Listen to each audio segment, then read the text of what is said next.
Football fans, welcome back to another edition of my predictions show, part of Under Further Review, where I'll be giving you my predictions for Week 2 of the NFL season. Just real quick, my UCLA Bruins beat Nebraska this morning. I wake up at 9 o'clock, but they did come victorious. Why are you booing? Who are you people? Get out of my room. Yes, leave. Right now. Your team sucks. That's why we beat you. Get out of my room. Disrespectful. Anyways, here's my predictions of Week 2 of the NFL. Alright, we got morning games here. First off, Rams and Falcons. I think the Falcons are going to get back on track here against the Rams, as the Rams did win a very close one against Arizona last week. I just think the Falcons have too much for the Rams to handle, and yeah, that's what I think. So, Falcons 30, Rams 17. Next, Chargers at Eagles. Chargers, you guys blew it once again, and A.J. Smith and Norv Turner are gone.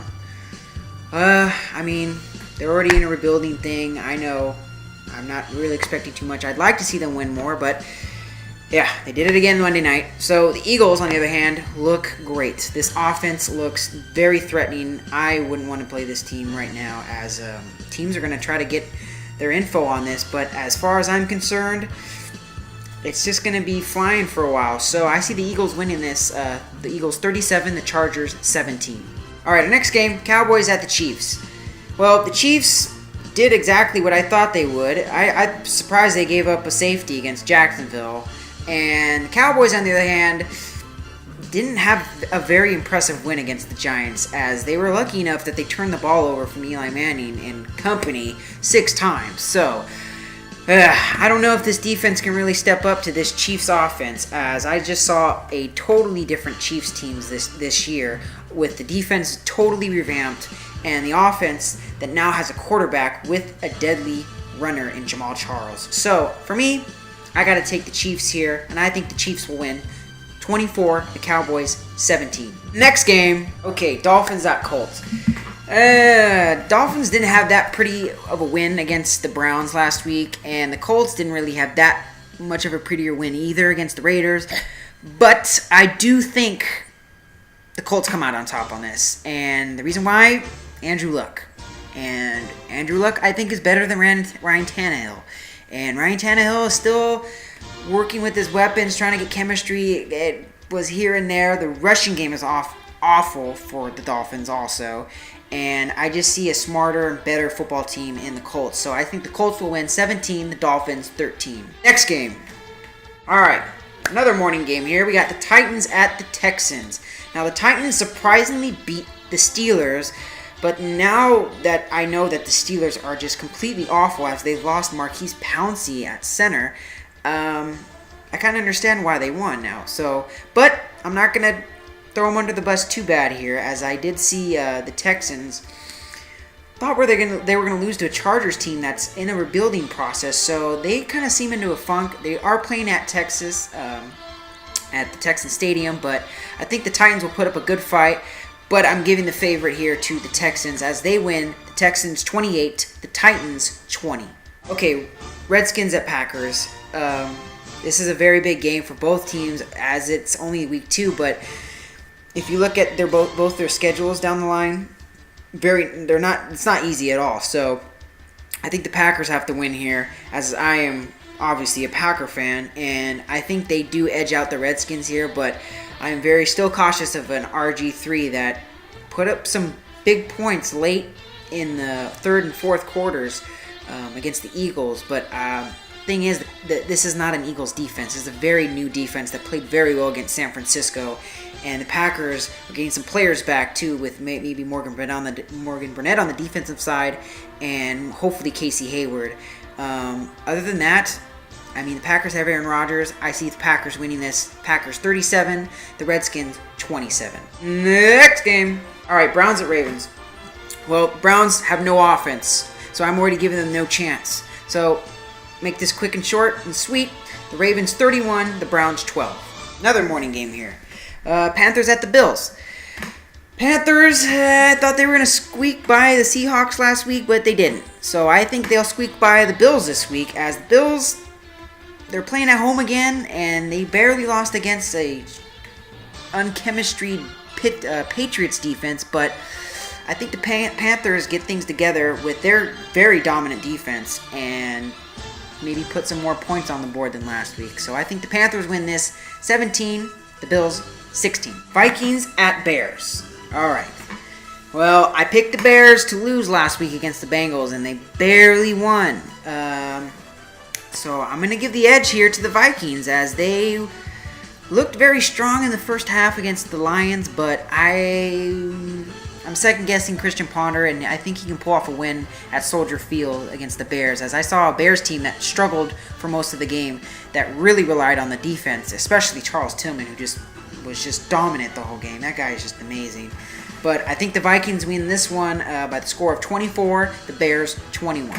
Afternoon games. We got 4 of them. And I'll start this off with the Saints at the Buccaneers.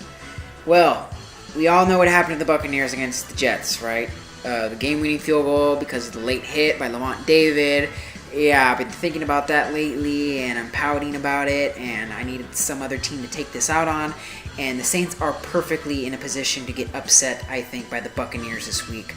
They're coming off a very good win against Atlanta, and that's a divisional foe, and the Buccaneers are also a divisional foe, but I think the Buccaneers win here because they get things together, and I still like the fact that they have a great running back in Doug Martin, a promising quarterback in Josh Freeman, and their weapons at wide receiver in Vincent Jackson and Mike Williams. So, defense is still in a work in progress, but they do have Darrelle Revis, and the Saints can score points with Drew Brees, but I'm giving the edge at home for the Bucs against the Saints. So the Buccaneers win 34, the Saints 30. Okie doke, Lions at the Cardinals. So, the Cardinals, we all know, lost against the Rams, late field goal, blah, blah, blah. Lions pretty much destroyed the Vikings at the second half of the game. Reggie Bush was just running all over the place.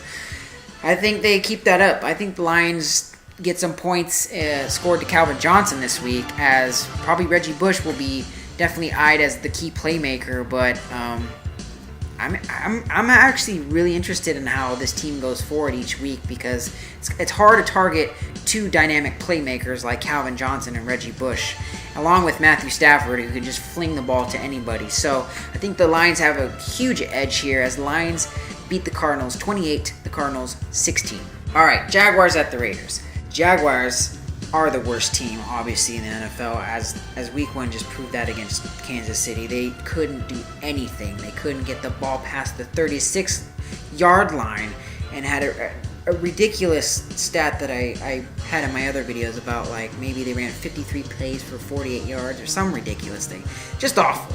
So the Raiders are coming off a very surprising, comeback that they almost won the game on, and I think the Raiders get their first win here against the Jags, and I think they win by the score of the Raiders 23, the Jaguars 10. Broncos and Giants. I thought this would be a Sunday night game, but they picked a better one instead. We'll get to that later. But they have the Broncos and Giants, Manning versus Manning, Peyton versus Eli. This game should be great. I'm excited for this game. I think the Giants can score at will if they want to, and this defense can step up, and I think they can get to Peyton Manning. But I do think Peyton Manning has the better team on this hand, even though they still probably won't have Champ Bailey and Von Miller. I'm not expecting 7 touchdowns from Peyton, which seems very unrealistic, but I think they edge out the Giants 30, the Giants 27. So that's my score. Sunday night. Okay. 49ers at the Seahawks. Well, 49ers are obviously coming off an impressive win against my Packers, and the Seahawks aren't coming off a very impressive win against the Panthers. Marshawn Lynch didn't get going. At least Russell Wilson was able to get his targets on his wide receivers, and he looked very, very good in the passing game. On the other hand, 49ers were on all facets of everything were just great. Offense, throwing the ball, Kaepernick was just delivering the ball to Anquan Bolden all day. and Frank Gore was still running like he usually does, and he's still healthy. So I still give the edge to the Seahawks as they are playing at a tough stadium at the Seahawks. So I think the 49ers are going into a very hostile environment here, and they lose against the Seahawks. So I have the score, the Seahawks 24, the 49ers 20. Finally, our Monday night game will be against the Steelers at the Bengals. James Harrison gets to play his old team, and that about does it, because the Steelers honestly was giving the Steelers a chance this season for the fact that they have Ben Roethlisberger and that he can win games, but the line is awful, and they just lost, again, Marquise Pouncey for the whole year. He tore his ACL and MCL, whatever, and that's their key guy at the center, and now they have to fill that with all these other patched guys on the offensive line. So Steelers defense too aren't that great. They did have an okay day against the Titans, but at the same time, I mean, they don't have Le'Veon Bell, the guy that they drafted. They have Isaac Redman, who did awful at the running game, and Roethlisberger is going to be in a tough night as the Bengals will get after him. So I think Andy Dalton has a big day with AJ Green and Jermaine Gresham and Tyler Eifert and all those guys, and puts up points against the Steelers as the Bengals win 31, the Steelers 13. And that, my football fans, ends my segment of Under Further Review Week 2 predictions. I hope you enjoyed this video. Please leave me the comments below and subscribe to my page. Follow me on Instagram and Twitter. I leave the links below, but I'm not going to probably do that anymore as I leave them in the videos too. So anyways, follow me. Tell me what you think. I'll keep a tally of my scores and how many predictions I get right each week. And I'll keep posting more videos. I'll definitely post my analysis videos after the game. So those will be up soon as the games are over. And hope you guys come back to see more of me. Anyways, subscribe to my page, and I'll see you soon, football fans. Go Pack, go!